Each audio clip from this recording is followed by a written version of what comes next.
que ya cuando son jefes o así, pues imagínense el precio.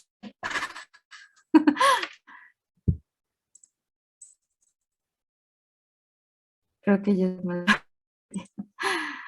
Ay, muchachos. Bueno, vamos a ver por qué. Tenemos que ver ya los temas y importante, no sé, queremos, ¿van a ir disfrazados? Va, les doy un punto extra. Bueno, ya veremos cuánto. Sí. Bueno, entonces, es decir, ok, vamos entonces con la parte del tercer parcial para la clase. Recording in progress. Y vamos a ver, acuérdense, les dije que vamos a ver varias cosas, objetos remotos. Entonces, vamos a hablar un poco de esto, comparando con lo que hemos visto desde el semestre pasado, del parcial pasado. Recuerden que el parcial pasado estuvimos viendo lo que era sockets, ajá, y vimos sockets TCP y vimos sockets UDP. Digamos que esos son dos tipos de sockets que en cualquier lenguaje de ustedes implementar los sockets para hacer la comunicación entre este servidor, ¿sale? Entonces pudiera ser dos protocolos, puede ser por el protocolo TCP o por el protocolo UDP.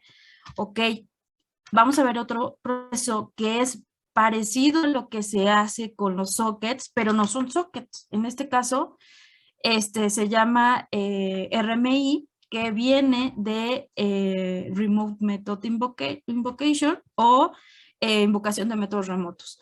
En este caso, que llamamos RMI es exclusivo total de Java, no lo tiene ningún otro lenguaje de programación, hace las mismas funciones o funciones parecidas.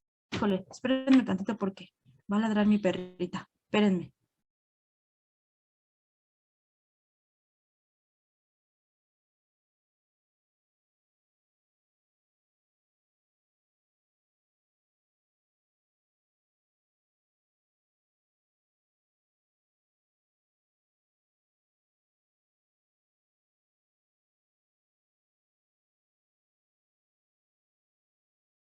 Ya. Y hace las mismas funciones, sin embargo, no ocupa lo mismo que ocupa el protocolo TCP/UDP, ¿ok? Sin embargo, también para hacer estas funciones que hace el RMI, ocupamos la capa 4 del modelo de transporte, del modelo OSI. Entonces, funciona de una manera diferente. Hagan de cuenta que ya agarró y dijo, ok, pues voy a ocupar mi propio protocolo para poder enviar información a través de nuestras clases y lo vamos a hacer a través de métodos. Importante aquí porque el lenguaje de programación de Java, como saben, es un lenguaje de programación orientado a objetos. Por lo tanto, RMI, como su mismo nombre lo dice, es objetos remotos, por lo tanto lo que vamos a estar haciendo son llamadas a nuestros métodos, implementando los objetos y marcándolo, digamos así, nuestras clases y diciéndoles, ¿saben qué? Estas clases van a ser remotas. Entonces, de esta manera, cuando nosotros hacemos peticiones a nuestros servidores, pues lo hacemos a través de estas clases que son remotas. Tiene un funcionamiento específico, funciona de una determinada manera y vamos a checar entonces cómo funciona, ¿sale? Acuérdense que también todos los, ¿qué se dice? Todo lo que vimos en el semestre pasado, el parcial pasado, que son sockets, tiene cierta estructura que pueden ustedes manejarla, sea en escritorio o puede ser web, ajá. O sea, lo puede hacer de cualquier forma, no importa. Nosotros vamos a pasar los datos a través de ese protocolo y como lo hace Java o algunos otros lenguajes de programación. En el caso de utilizar JavaScript, bueno, con Node, por ejemplo, nosotros estamos ocupando lo que serían los WebSockets. ¿Cuál es otro tipo de implementación? Igual a lo que sería el socket, ¿ok? Esas serían entonces las dos formas. Esta que es RMI es exclusiva de Java y funciona de una manera diferente. No ocupa sockets, ¿ok? Bien. ¿Cómo es esta parte del RMI o cómo funciona? Es exclusivo de Java, esto ya se los comenté, y permite que un objeto ejecutándose en una máquina virtual de Java llame a métodos de otro objeto que está en una máquina virtual de Java diferente. RMI proporciona el mecanismo para transferir información entre procesos de diferentes máquinas. Ok. Entonces, básicamente su funcionamiento es de la siguiente forma. Vamos a tener un elemento que va a ser cliente, vamos a tener un elemento que va a ser servidor, como tal cual lo hacemos en los sockets, pero vamos a tener elementos intermedios dentro de este proceso, ¿ok? Recordemos que Java maneja clases y objetos y métodos. Entonces, lo que vamos a ocupar algo que se va a llamar una interface, la cual me va a permitir comunicarme con el servidor. Entonces, vamos a poder, bueno, por ejemplo, el cliente va a poder hacer petición al servidor a través de esto que le vamos a llamar la interface. La interface remota. No confundamos el concepto entre interface e interfaz, eso es diferente. La interface, aquí ya recordando un poquito lo que es programación orientada a objetos, la interface es la que se puede implementar, como cuando que yo puedo implementar una clase, básicamente es lo mismo, y recordando un poquito lo que es los conceptos de programación orientada a objetos, es un elemento que yo puedo implementar dentro de una clase, ¿no? Entonces, si yo, por ejemplo, tengo clase persona, hereda, no es cierto, clase empleado, hereda de persona e implementa nómina. Clase empleado, hereda de persona, implementa nómina. Es decir, yo, cualquier persona, no solamente los empleados, pueden ser, por ejemplo, profesores, los estudiantes, por ejemplo, becarios, pueden implementar nómina. Es decir, yo necesito esa clase para poderla mandar, llamar o implementar. Acuérdense que Java también sacó el otro concepto de implements, porque no podemos heredar de dos padres. No puedo poner extens y extens, ¿ok? Heredar de persona y hereda nómina, porque básicamente tengo que utilizar nómina. Entonces, acuérdense que Java no podemos heredar de dos padres, ¿no? Entonces, solamente de uno. Entonces, yo no puedo poner extens, ¿sale? Entonces, persona, algunos lenguajes de programación sí implementan la múltiple, ahora no. ¿Cómo lo usamos? A través de implementamos una forzosamente, podemos implementar una clase no. Otra vez, la interface, no una interfaz gráfica de usuario. Es una clase diferente que nosotros le llamamos interface para implementar. Ok, entonces para hacer eso y para llamar necesito ocupar una interface, pero no una interface normal, sino una interface remota. Entonces le voy a decir, ¿sabes qué? Yo voy a utilizar esa interface que tienes ahí, la voy a utilizar remotamente. Ajá. Y entonces el servidor le da chance de utilizar, de implementar los métodos que tiene la interface. ¿Ok? ¿Dudas hasta aquí?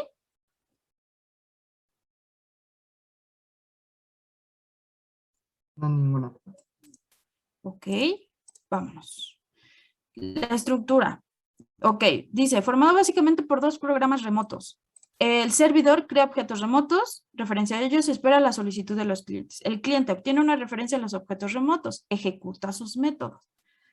Luego, mecanismo general de comunicación. Este es el que vamos nosotros a utilizar.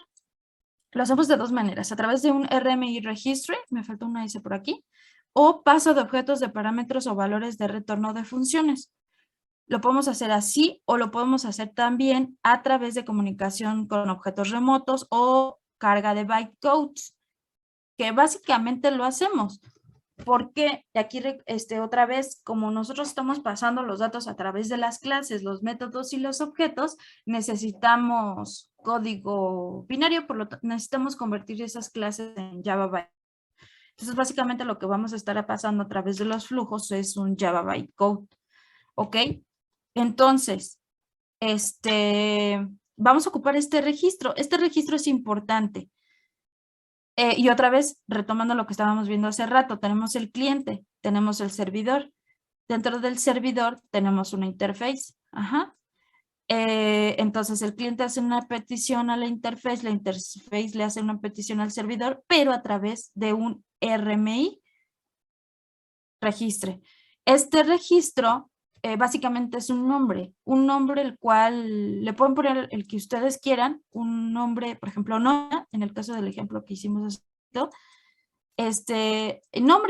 mi nombre va a ser así, nómina, tal cual. Entonces va a decir, este cliente le dice a la interface, oye, ¿sabes qué? Utilizar tu método que se llama nómina. Entonces ya checa si esta se llama igual en el registro. Dice, a ver, déjame ver si se llama nómina. Sí, sí se llama nómina. Ah, ok. Te retorno que sí se llama nómina y la interface le retorna el resultado. ¿Ok? Mediante un registro, un nombre, que es un string. Ok, esto es lo que les estaba explicando hace ratito. El cliente, la cliente y la interfaz, como siempre la hemos tenido en nuestro modelo cliente-servidor, la interfaz gráfica de usuario siempre la tenemos del lado del cliente. Eso no cambia. Yo ahí poner mis frames, mi página web, mis JCPs, todo lo que yo, mis CSS, mi JavaScript, todo lo que quiera en la parte del cliente, ¿sale? Eso no cambia. En el parte del servidor voy a tener lo que sería ya como tal las clases que voy a implementar y la interfaz remota, que es la que les acabo de decir. Se llama interfaz, en inglés interface, pero esta es la que necesitamos decirle que necesitamos decirle que esta la vamos a implementar, pero que es remota, ¿ok? A través de un servicio de nombres. Este servicio de nombres es el que yo les estoy diciendo, que es a través de una librería que se llama Naming, pero es el RMI registre. Ajá. Y entonces le da un nombre al servicio que yo estoy ocupando. Ajá. Forzosamente le da un nombre y entonces ya la interfaz es lo que les digo. Ve el nombre, dice, ah, ok, ¿cómo se llama? Ah, pues es esta la que voy a ocupar. Ah, ok, está bien. A través de ese nombre, yo puedo ocupar ya todos los métodos de la interfaz remota. Por ejemplo, si tengo registrar nómina, consultar nómina, editar nómina, eliminar nómina, por ejemplo. Tengo varios métodos. Entonces, yo a través de ese mismo nombre en el cual yo conecto mi cliente con el servidor, voy a poder utilizar todos los métodos de la interfaz remota que yo quiera que se utilicen. ¿Sale? Y aquí explicando esta parte de la teoría, que básicamente para que lo para que vayan viendo el proceso y al final lo veamos con codificación, ¿sale? Que ya ahí ya lo van a entender mucho mejor porque, ok, interfaz remota, este es el registro y así.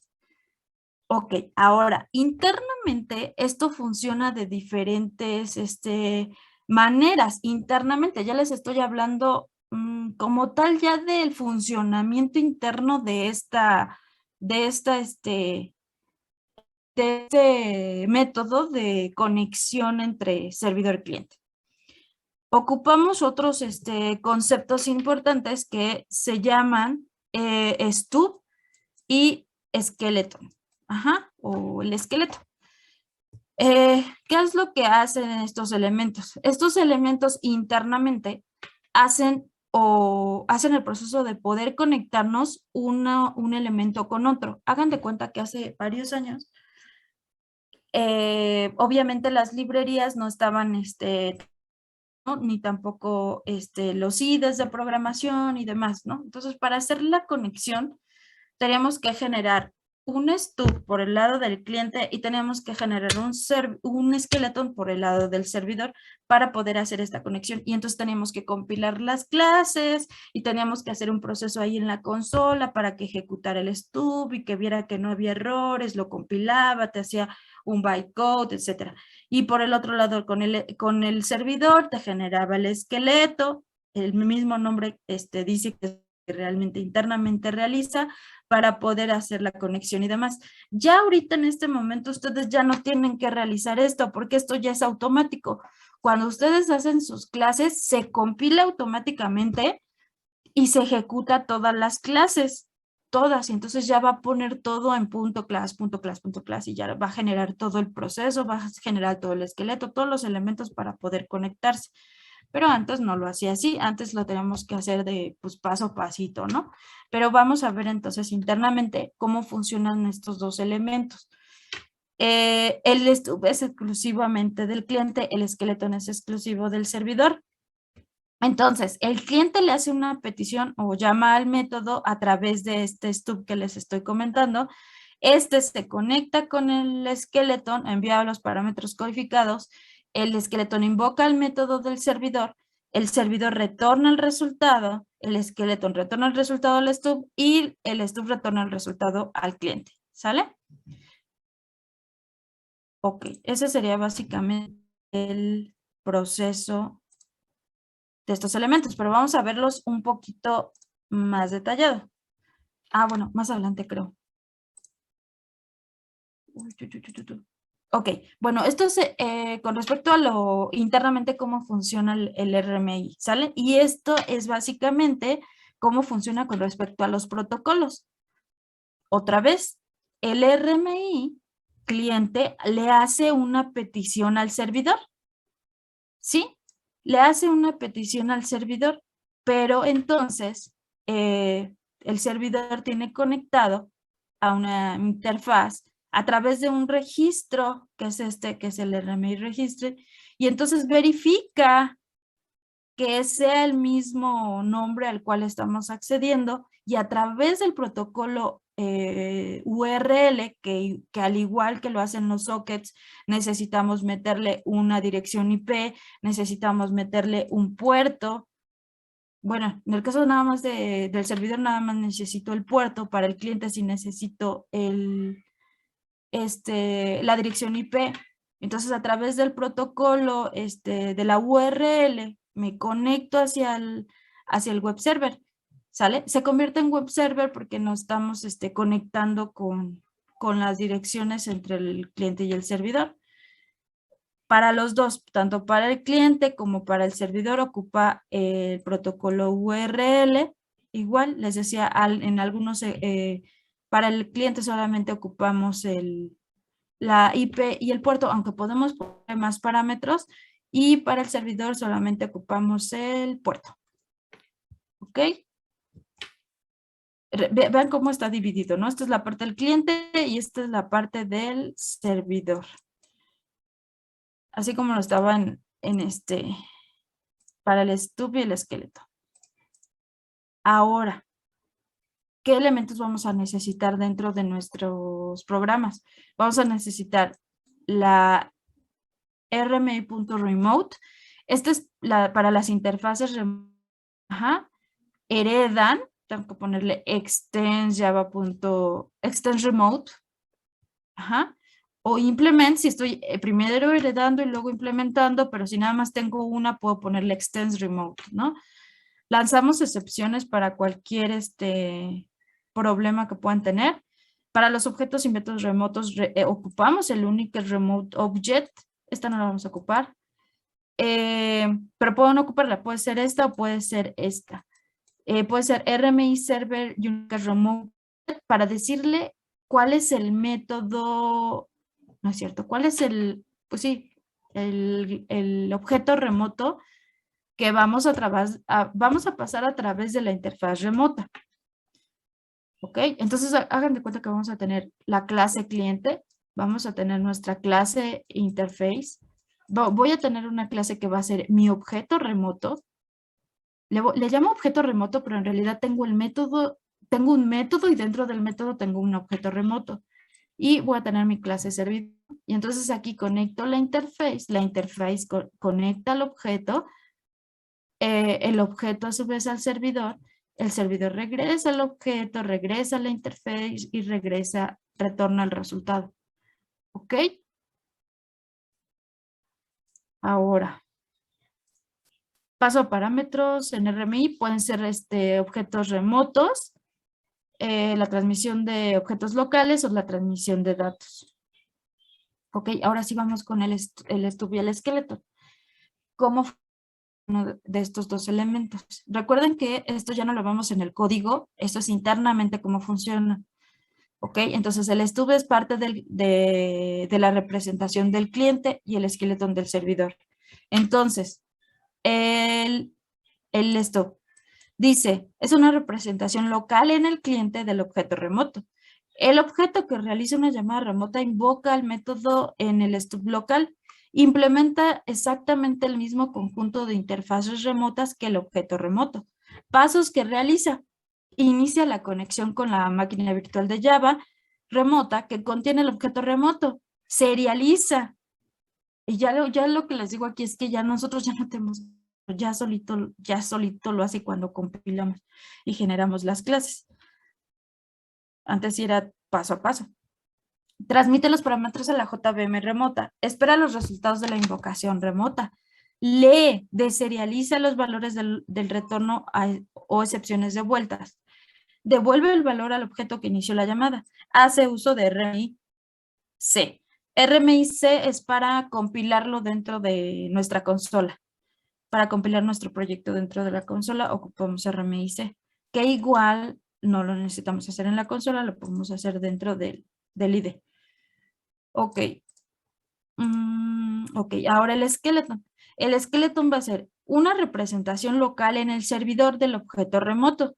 Es responsable de enviar la llamada a la implementación del objeto remoto. Pasos que realiza son, lee, deserializa los parámetros del método remoto, invoca el método en la implementación del objeto remoto, escribe, serializa y transmite el resultado. Y como les comenté, a partir ya de la versión JDK 1.2 en adelante, se ha introducido un protocolo stub adicional que elimina la necesidad del uso de los esqueletos. Es decir, que ya no tenemos que hacer el proceso paso a paso, ni estar haciendo la estructura de cada elemento y de cada clase, sino que ya automáticamente hace la estructura de todos los elementos. ¿Sale? ¿Dudas?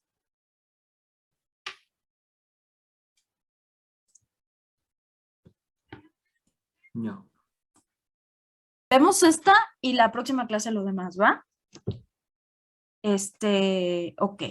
Entonces, dentro de todo este proceso, llevamos, el RMI se maneja a través de 4 capas. Ajá. Primer capa, segunda capa, tercera capa y cuarta capa. Recuerden otra vez que el protocolo TCP y el protocolo UDP rigen a través de el protocolo TCP/IP y del modelo OSI. En este caso, esta se rige por el modelo OSI también, pero no del protocolo TCP, porque ya este es un protocolo propio de Java. Por lo tanto, ocupa estas 4 etapas básicamente para poder conectar una computadora con otra. Primero necesitamos la aplicación del cliente. Esa sería nuestra capa 1 o la parte de la interfaz gráfica, ¿no? Digamos que sería como la capa de aplicación. Luego tenemos la capa, que donde tenemos el stub y el skeleton, que recuerden, este es para el cliente, este es para el servidor y que nos ayudan a poder hacer la conexión entre el servidor y la interfaz remota y hacer la conexión entre el cliente y la interfaz remota. Luego tenemos la capa 3. Dentro de la capa 3 tenemos una capa de referencia remota, que es una clase dentro de lo que ahorita vamos a ver, bueno, dentro del programa. Y la capa de transporte. Importante la última capa, ¿no? Porque finalmente todos los protocolos que hemos visto, sockets y ahorita en este caso RMI, ocupamos siempre, les dije todo el tiempo que todos los protocolos y los algoritmos que hemos estado utilizando se ocupan a través de la capa de transporte, la capa 4 del modelo OSI, en la cual esta me ayuda a definir qué es lo que voy a enviar a través de nuestra red. Dividimos los paquetes, si va a ser un solo paquete, enviar la IP de origen, la IP de destino, la información de lo que vamos a enviar, si esa información va cifrada, si no va cifrada y demás elementos, ¿ok? Entonces, esta función la hace la capa de transporte, que es la capa 4 que ya ustedes conocen y que es en la que hemos estado trabajando todo este tiempo. ¿Ok? ¿Dudas? No. No. Bueno, vamos a ver un poquito más a fondo estas capas, otras cosas que les tengo que explicar y el codiguito, ¿sale? Pero eso lo vemos mañana. ¿Va? Va. Ah, porque ya se nos fue Recording stopped. por andar en el chisme. Para recabar.